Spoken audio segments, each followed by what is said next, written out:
Good evening. Welcome to the Freedom House 2026 Annual Awards Ceremony. Tonight, we gather to honor individuals, organizations, and nations that have shown extraordinary courage and determination in advancing liberty around the world. As many of you know, this year marks a milestone anniversary for Freedom House.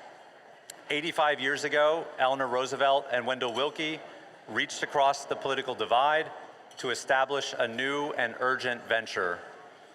Recruiting business and labor leaders, public officials, academics, and journalists, they set out to unite the nation and embolden the American spirit of democracy against the rising tide of authoritarianism overseas and isolationism at home. They believed deeply in the principles expressed in the Declaration of Independence, that all humans desire to be free and that government derives its power from the consent of the governed.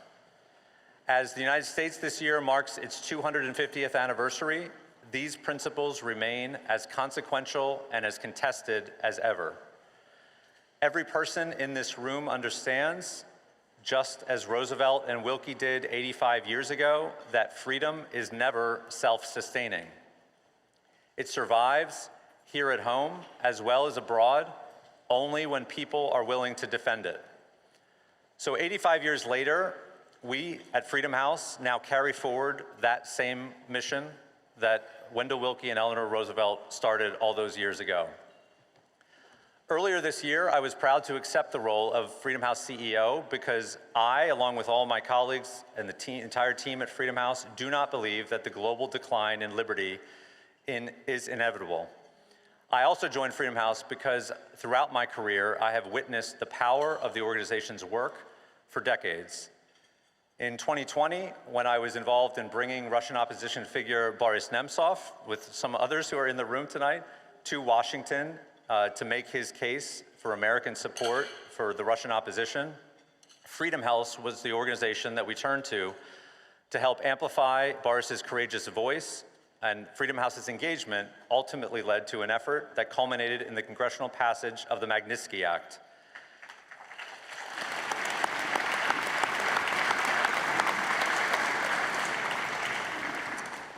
This act has now been used by multiple administrations to target human rights abusers around the globe, including the Kremlin officials who 5 years after Boris's visit to Washington ordered his assassination in 2015. In 2016, when I worked on Capitol Hill for then Senator Marco Rubio, Freedom House was the organization that we turned to for expertise as we decided what issues to raise with foreign governments and which causes to champion. More recently, in 2021 and 2022, as I was president and CEO of Radio Free Europe, Radio Liberty, when our journalists fled Belarus, Russia, Afghanistan, and other countries, Freedom House was the organization that we turned to provide support to these brave men and women and their families and ensure that they had somewhere to go. Just weeks ago, when I visited the Freedom House office in Vilnius, Lithuania, I was able to reunite with several of my former RFE/RL journalists, Andrei Kuznechik and Oleg Kudrysovich, who served years as political prisoners in Belarus for just being journalists. Once they crossed the Lithuanian border, Oleg in 2022 and Andrei in 2025, it was Freedom House staff who were among the first to welcome them to freedom, as Freedom House has for so many others who have made the same journey.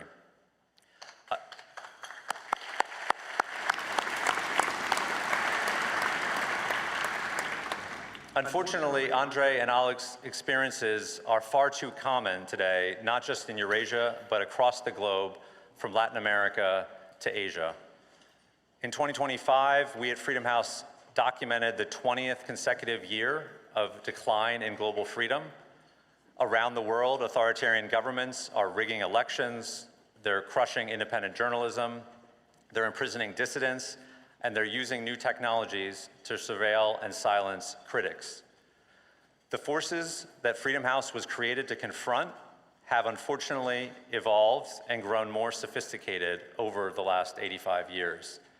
And yet, for that entire time, we have continued to expose the abuses of power, we've defended independent voices, and we've supported those fighting for basic rights around the world.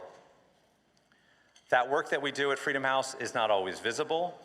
It often has to happen quietly because the people we support face real danger.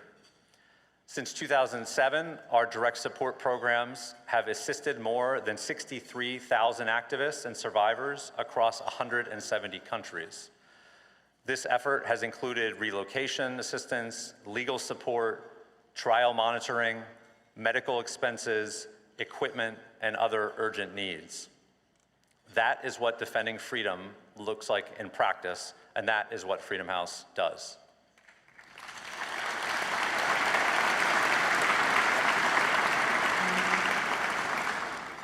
All of this work is only possible because of the extraordinary commitment of our staff, our partner organizations, and our bipartisan board, and so many of you here tonight.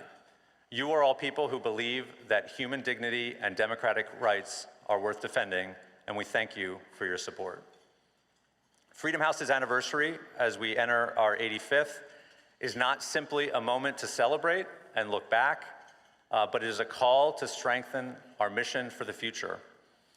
So that is why tonight, I'm proud to announce that this event is launching our Investing in Freedom's Future campaign, an ambitious campaign to raise $85 million over the next 5 years to our 90th anniversary to strengthen Freedom House's work.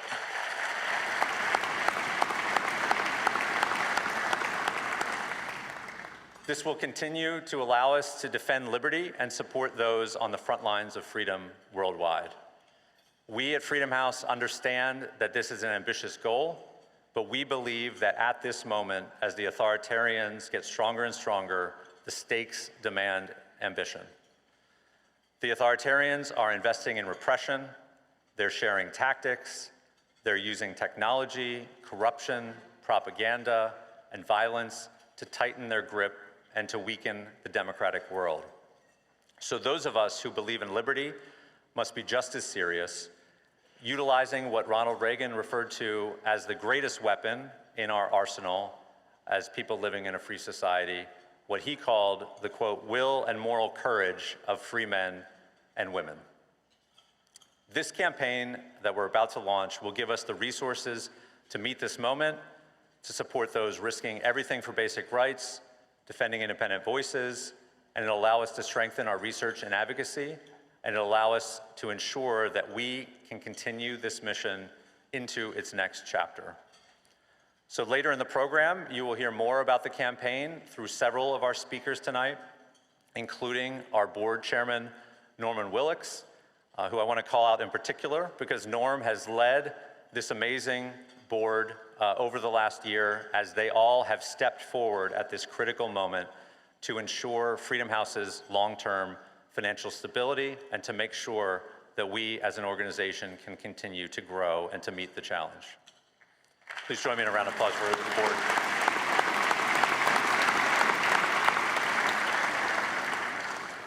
So thank you to all of them and to all of you for attending tonight, for your support, for investing in freedom's future, and for joining us in this mission that Freedom House is about to embark on over the next 5 years.